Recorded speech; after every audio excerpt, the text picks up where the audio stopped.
há algum tempo o Novo Horizontino vem de uma estrutura muito melhor, vem de um trabalho muito mais organizado que o Guarani Futebol Clube. Isso desde a queda do Novo Horizontino para a Série A2 do Campeonato Paulista. E o jogo desta noite foi somente um retrato desse momento tão distante das duas equipes.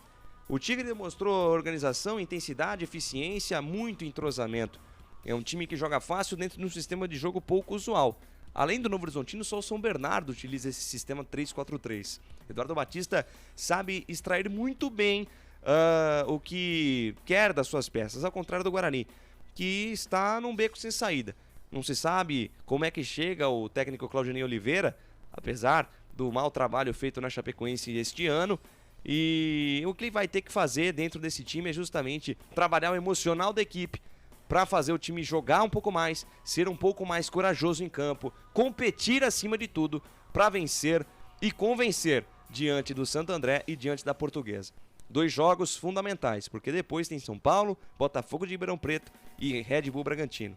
Torcedor do Guarani, se o Guarani não somar pontos contra o Santo André e contra a Portuguesa, eu temo pelo pior do Bugre neste campeonato paulista.